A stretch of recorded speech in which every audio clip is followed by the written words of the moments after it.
Muito interessante, né? E é justamente esse movimento de translação que ele também vai dar origem a outros 4 fenômenos que também acontecem aqui na Terra e que vocês já devem ter ouvido falar. Eles se chamam as 4 estações do ano, certo? O movimento de translação é o responsável pelas estações do ano aqui no nosso planeta. Vamos dar uma olhadinha.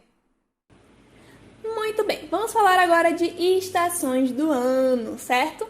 As estações do ano são quais? Inverno, primavera, verão e outono. São essas 4 estações do ano que acontecem anualmente no nosso planeta, certo? Para a gente entender essas estações do ano, a gente precisa entender o movimento de translação. E como a gente já entendeu isso, já podemos passar para esse próximo ponto, ok? As estações do ano, elas começam e terminam aproximadamente em datas específicas, certo? A gente vai já ver que datas são essas. E essas datas, elas são chamadas de solstícios e equinócios, ok? Lembrem dessas 2 palavrinhas.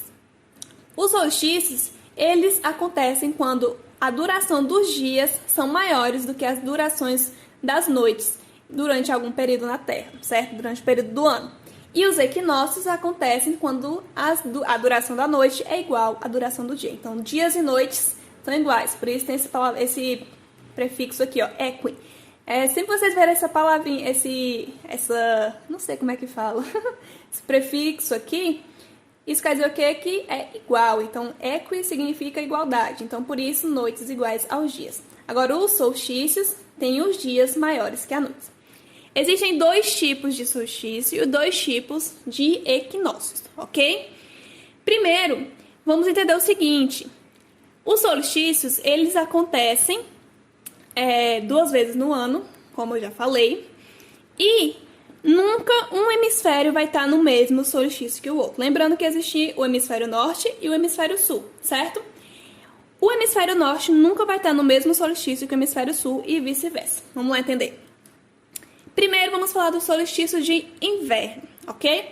O solstício de inverno, ele acontece nos dias 20 e 21 de junho no hemisfério sul e nos dias 20 e 21 de dezembro, entre os dias 20 e 21 de dezembro, no hemisfério norte. Então, se no hemisfério sul vai estar tendo o solstício de inverno, no hemisfério norte a gente vai estar tendo o solstício de verão, que a gente vai já entender. Mas olha só esse GIF. Durante esse período, a Terra está nessa posição em relação ao Sol. E aqui, ó, tá vendo a linha do Equador? Pronto. A linha do Equador, e tudo que está aqui para baixo dela é o hemisfério sul, e tudo que está aqui para cima dela é o hemisfério norte. Observem como essa parte do hemisfério sul está mais voltada para o Sol do que a parte do hemisfério norte. Por isso, ela vai receber muito mais luz do Sol do que o hemisfério norte, certo? E por isso que o que está acontecendo aqui? O hemisfério norte está tendo um momento de solstício de inverno, porque ele está recebendo menos luz do Sol do que aqui no hemisfério sul. E aqui o hemisfério sul, nessa posição, está vivenciando o solstício de verão, porque está recebendo mais luz, certo? Agora, o que acontece quando a Terra dá uma volta e chega lá do outro lado do Sol? Temos o solstício de verão no hemisfério norte. Olha só, quando a Terra chega nessa posição em relação ao Sol, o hemisfério norte vai estar recebendo mais luz do Sol do que o hemisfério sul. E por isso agora, dentre os dias 20 e 21 de junho, está acontecendo o solstício de verão no hemisfério norte, e entre os dias 20 e 21 de dezembro acontece o solstício de verão no hemisfério sul, certo? Então, aqui no hemisfério norte está acontecendo o solstício de verão, porque aqui está recebendo muito mais luz, e aqui no hemisfério sul está acontecendo o solstício de inverno, certo? Eles acontecem ao mesmo tempo, mas nunca o hemisfério está no mesmo solstício que o outro, como eu falei. Se aqui no norte está solstício de verão, aqui no sul está solstício de inverno. Se aqui no sul está solstício de verão, aqui no norte está solstício de inverno. Então, observe. O solstício de inverno no hemisfério sul acontece entre os dias 20 e 21 de junho. E o solstício de verão no hemisfério sul acontece entre os dias 20 e 21 de dezembro, ok? E o solstício de verão no hemisfério norte acontece entre os dias 20 e 21 de junho. E o de inverno acontece entre os dias 20 e 21 de dezembro. Por isso que no Natal nos filmes norte-americanos tá sempre nevando porque eles estão num período de solstício de inverno, ok? Entendido? Pronto. Esses dois solstícios são os solstícios que definem as estações de inverno e de verão nesses hemisférios, ok? Agora vamos para as estações da primavera e do outono. Vamos lá. São os equinócios. Temos o equinócio de primavera e o equinócio de outono, certo? Nessa situação, a Terra está paralela, digamos assim, com o Sol. Os dois hemisférios estão recebendo a mesma quantidade de luz, certo? Ó, ela está de frente para o Sol. E os dois hemisférios estão recebendo a mesma quantidade de luz. Só que, entre os dias 20 e 23 de setembro, no hemisfério sul, nós temos o equinócio de primavera. E entre os dias 21 e 21 de março, no hemisfério norte, a gente vai ter o equinócio de outono, certo? Então, aqui, se aqui estiver acontecendo o equinócio de primavera, aqui em cima está tendo o equinócio de outono, certo?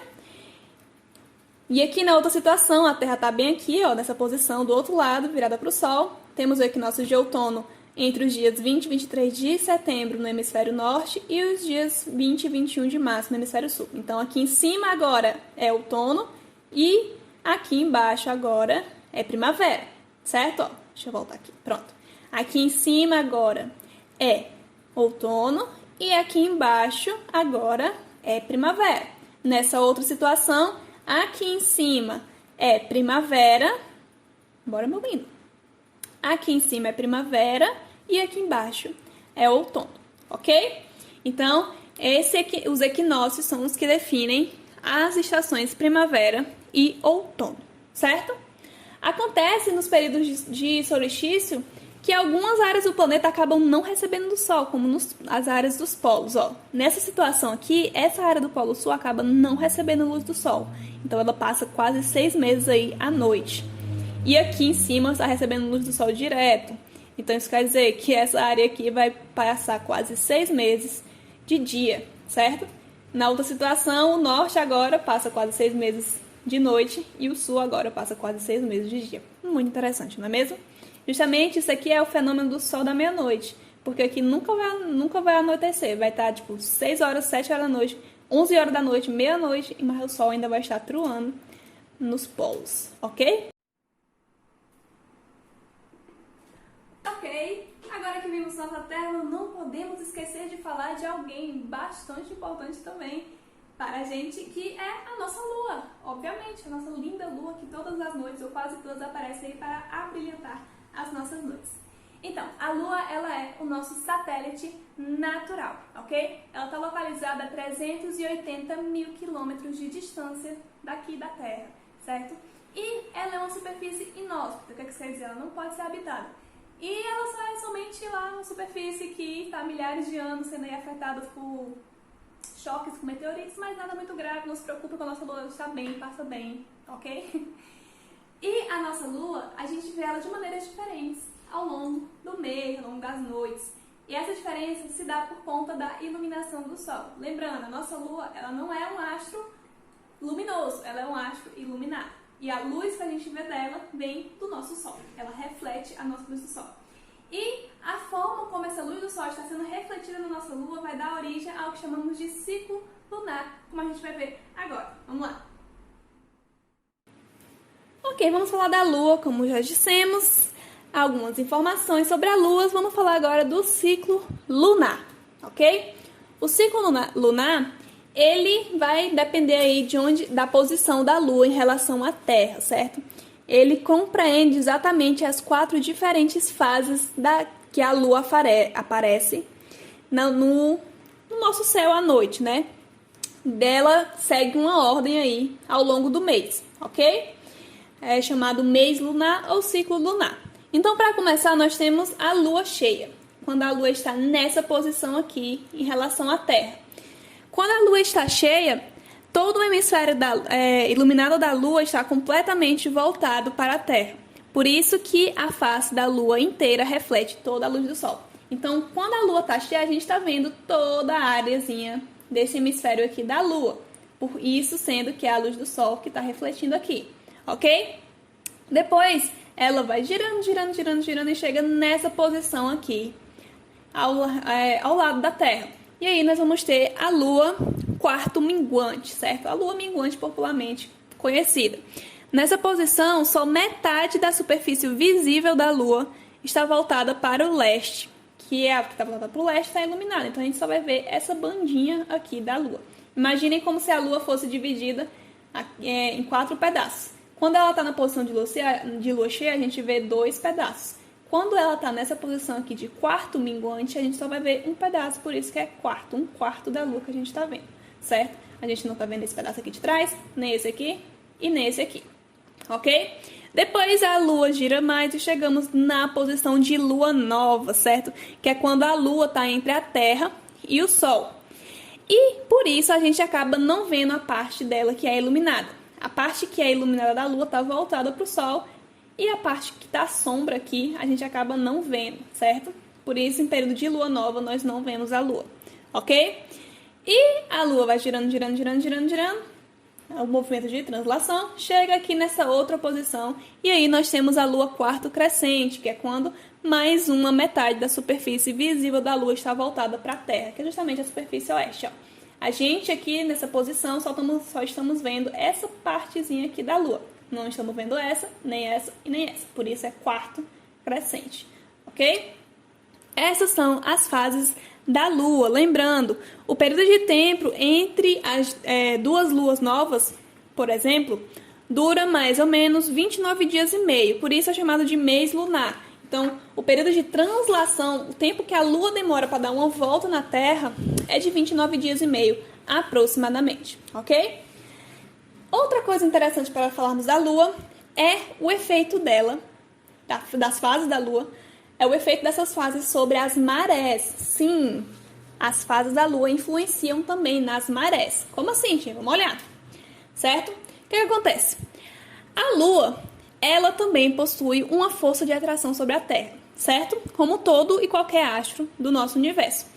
Então, é como se um astro tentasse puxar o outro, mas como não chega a esse ponto, a força da Lua acaba tendo efeitos que a gente não percebe aqui no continente, mas que a gente consegue perceber nos oceanos, porque a água é mais fluida e ela se move com mais facilidade. Então, o que acontece? Quando a Terra gira, quando a Lua vai girando ao redor do nosso planeta, ela chega em 2 movimentos, onde a força de atração da Lua é somada com a força da Terra e somada com a força de atração do Sol. Então, o que acontece? Nessa posição de alinhamento aqui, temos a Lua, temos a Terra e temos o Sol. Então, todos esses astros estão tendo uma força de atração, puxando para si, digamos assim, as marés, as águas do mar. Então, nessa posição, nós temos o período de maré viva, porque a Lua está atraindo as águas e o Sol também. Então, nessas áreas aqui, nessa situação, vai ter maré cheia, certo? Maré viva, como se diz. E também em período de lua nova, quando a Lua está nessa posição aqui, entre a Terra e entre o Sol. Então, aqui também vamos ter marés vivas, vai ter mais atração aqui nessa região, ok? E temos os períodos de maré morta, que é quando acontece aí a Lua crescente e a Lua minguante, quando a Lua está nessas 2 posições, tanto aqui como aqui, ok? Nessa fase, a força de atração entre a Lua e a Terra é bem menor, certo? Nas marés, nas águas do mar. E por isso a gente chama de maré morta, certo? Vai ter menos força de atração, vai ter menos força puxando a água do mar. Tia, a água do mar sai do planeta? Claro que não, gente. Vamos lá. É só imaginar que a Lua acaba puxando assim um pouquinho o tanto de água que estava aqui para esse lado, aí vai ficar com a maré mais alta do que em outros lados, ok? Dando continuidade, precisamos falar dos eclipses também. Os eclipses, o que são eclipses, tia?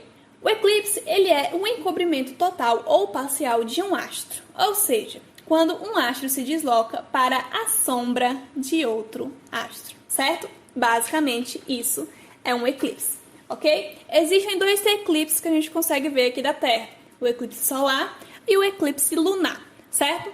O eclipse solar, ele acontece quando a Lua, ela fica entre a Terra e entre o Sol, ela fica bem no meio, quando eles estão alinhados, certo? E quando isso acontece, a Lua acaba se projetando, acaba entrando na frente do Sol que a gente está vendo. E em algumas áreas do planeta vai conseguir ver justamente esse eclipse.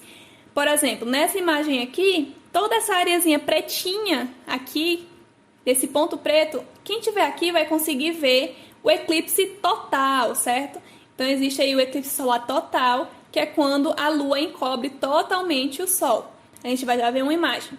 E também existe o eclipse parcial, que é toda essa área aqui maior, que não está tão escura, mas quem está aqui nessa área vai conseguir ver o eclipse, mas não total. Só vai ver a Lua cobrindo um pedacinho do Sol, ok? Temos também o eclipse lunar, que acontece quando Sol, Terra e Lua estão alinhadas e a Lua está aqui atrás da Terra. O que acontece?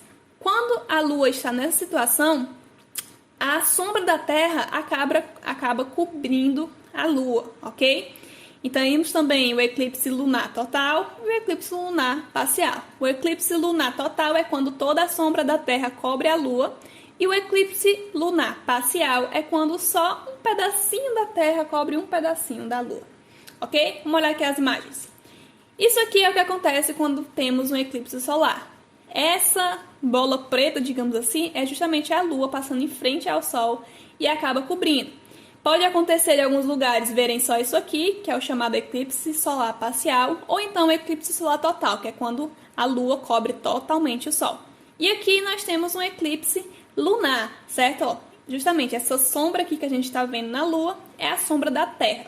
Nessa situação aqui é um eclipse parcial, certo? A Terra não está cobrindo totalmente a Lua, mas pode acontecer da Terra cobrir totalmente a Lua, ok? No ano de 2020, o ano de 2020 será marcado por 2 eclipses solares, um dia 21 de junho e outro dia 14 de dezembro, mas nenhum deles, infelizmente, vai ser visível do Brasil.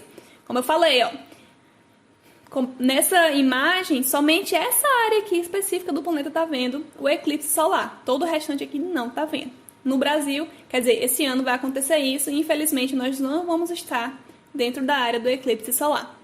Mas eclipse lunar nós vamos ter. Olha só, o ano de 2020 será marcado por 4 eclipses da Lua, sendo todos penumbrais. O que é que isso quer dizer? Que vão ser eclipses parciais, certo? Aconteceu um dia 10 de janeiro, vai acontecer um dia 5 de junho, outro dia 5 de julho e outro dia 30 de novembro. Anotem aí para vocês não perderem este belo evento astronômico, ok? Ok. Já acabou? Ai, não acredito! Ei, gostaram? Então hoje a gente finaliza o 4º capítulo, ok? Minha missão acabou por hoje, mas a de vocês ainda não. Isso mesmo, agora vocês vão ter que responder atividades. Simples assim. Vamos lá? A atividade de vocês responderem em casa, da página 104 até a página 110. Sei que vocês conseguem, não vão ter nenhuma dúvida. Vocês são muito inteligentes, vocês são muito espertos. Adorei dar aula pra vocês, vocês são incríveis. Vocês vão conseguir responder a atividade. E qualquer dúvida, vocês vão aí com certeza descobrir uma forma de me perguntar ou perguntar para a tia Thaís. E vai dar tudo certo, não se desesperem, vocês vão ter bastante tempo para responder, ok? Então, fiquem aí com a resto da atividade, até o próximo vídeo, fiquem em casa, se cuidem, um beijo e até o próximo vídeo.